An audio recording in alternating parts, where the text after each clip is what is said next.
ఇప్పుడే జీ5 app download చేయండి. చూడండి మీ ఫేవరెట్ టీవీ షోస్ ఎప్పుడైనా ఎక్కడైనా. నువ్వేంటో, నీ గతమేంటో, నీ భర్త ఎవరో, నువ్వు దాచిన నిజాలేంటో, నువ్వు బాధపెట్టిన మనుషులెవరో అన్నీ అన్నీ కనుక్కుంటామను.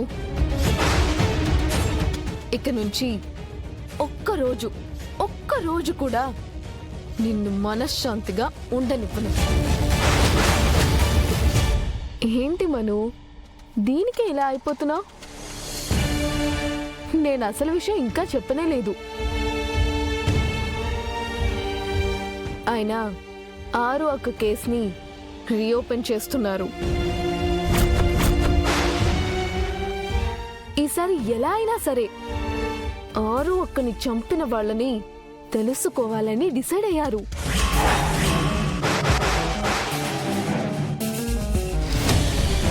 సో బేసిక్గా ఈ డిస్కషన్ సమరీ ఏంటంటే, నువ్వు గుడికొచ్చి దండం పెట్టుకొని ఈ ఇంటికొచ్చి తట్టా బుట్టా సర్దుకొని ఈ ఇంటికి, ఈ కుటుంబానికి కనిపించని చోటుకి వెళ్ళిపో.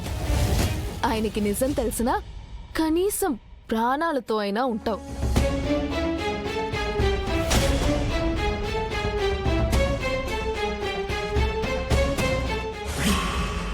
కాదు, నా పంతం నెగ్గాలి, ఆయన్ని పెళ్లి చేసుకోవాలనుకుంటే మాత్రం భాగమతి 2.0ని చూస్తావు.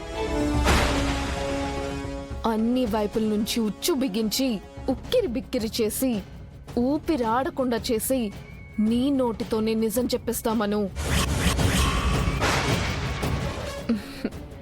ఆయనకి నిజం తెలిస్తే నీ పరిస్థితి ఏంటో నీ క్లారిటీ ఉంది కదా. విషయం అంతవరకు తెచ్చుకోకే. బుద్ధిగా ఇంట్లో నుంచి వెళ్ళిపో. ప్రస్తుతానికైతే వచ్చి కారుకు.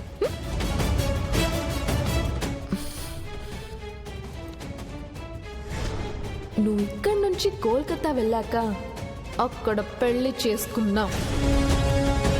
అయినా 6 అక్క కేసుని రీఓపెన్ చేస్తున్నారు.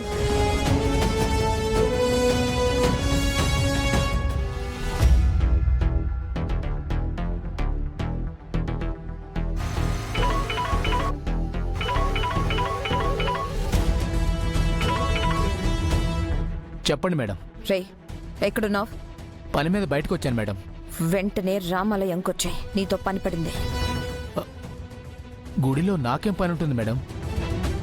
కొంప తీసి నేను బాగుండాలని నా పేరు మీద పూజ ఏమైనా చేపిస్తున్నారా ఏంటి?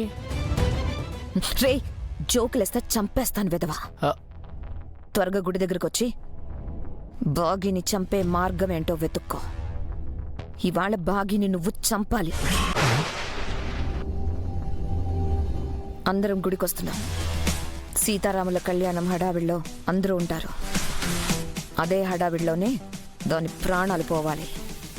ఏంటి మేడం, నన్ను జోకులు వేయొద్దని మీరు వేస్తున్నారు? రే, నేను జోకులు వేయడం ఏంటి వెధవా? జోక్ కాకపోతే ఇంకేంటి మేడం? ఆవిడ ఒంటరిగా కోల్కత్తాలో ఉన్నప్పుడే ఆవిడ్ని ఏమీ చేయలేకపోయాం. అలాంటిది అమరేంద్ర గారు పక్కనుండగా ఆవిడ్ని చంపడం కాదు కదా, ఆవిడ నీడని కూడా టచ్ చేయలేం. టచ్ చేయకుంటే, చెయ్యలేకపోతే నువ్వు చచ్చిపోతావు. అమరేంద్ర అరుంధతి కేసుని మళ్ళీ రీఓపెన్ చేస్తున్నాడు. ఇన్వెస్టిగేషన్ మొదటి నుంచి మళ్ళీ మొదలు పెడుతున్నాడు. ఏంటి మేడం మీరు చెప్పేది? నిజమా? అవును. పోయినసారంటే అమర్ 6 చచ్చిన బాధలో ఉన్నాడు కాబట్టి ఇన్వెస్టిగేషన్ సరిగ్గా ఫాలో అవ్వలేదు.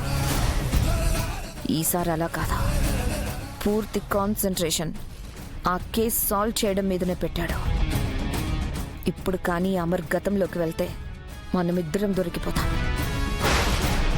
అలా జరగకూడదంటే అమర్ మళ్ళీ డిస్టర్బ్ అవ్వాలి. అది బాగి చావుతోనే జరుగుతుంది.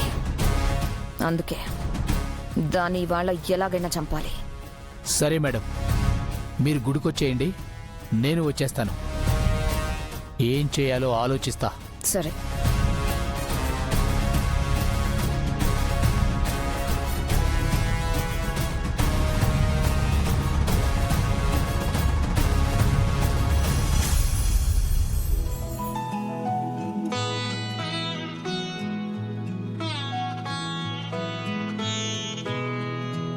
సతీ సమేతంగా మొదటిసారి సీతారాములు అడుగుపెట్టిన అయోధ్యలో సంబరాలు అంబరాన్నంటాయి.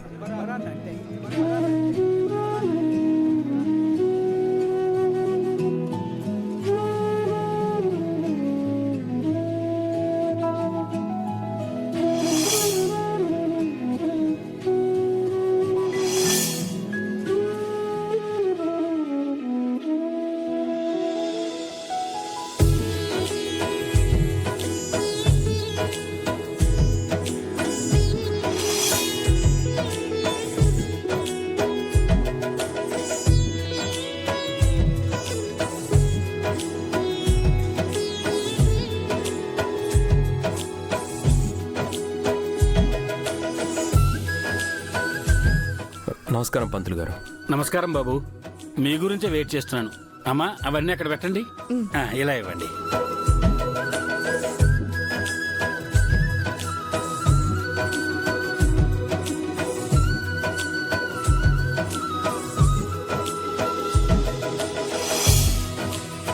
పూజారి గారు, ఇంకేమైనా మర్చిపోయినా కళ్యాణానికి అవసరమైనవి కావాలన్నా ఇప్పుడే చెప్పండి, తెప్పించేస్తాను. ఏమిటి, మా నిర్మలమ్మ గారు సదాశివం గారు కొడుకు కోడలతో వచ్చి సీతారాముల కళ్యాణం జరిపిస్తూ ఉంటే అందులో లోపమా? అది అసాధ్యం.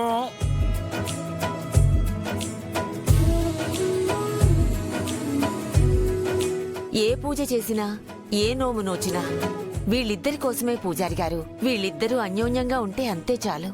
అమ్మా, వీరిద్దరి చేతుల మీదుగా సీతారాముల కళ్యాణం జరిపిస్తున్నారు. ఇక వీరిద్దరి సంగతి ఆ రామయ్యే చూసుకుంటాడు.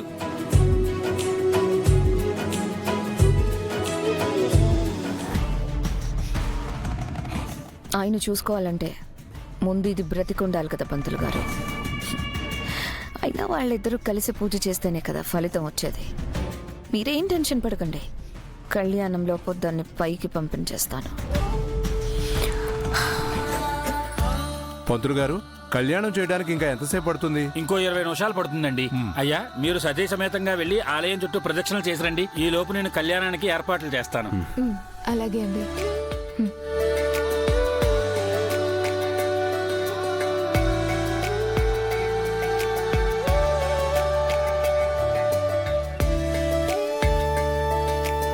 కాలిపోగలవు మనోహరి గారు. అదే కళ్ళల్లో నిప్పులు పోసుకొని చూస్తున్నారు కదా, కళ్ళు కాలిపోతాయేమో అంటున్నా.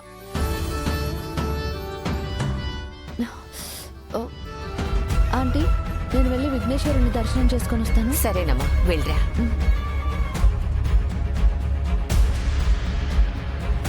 ఆ రాథోడ్ సార్, కార్లో ఏమైనా పూజ సామాగ్రి మర్చిపోయామేమో, వెళ్ళి తీసుకురా. అలాగే సార్.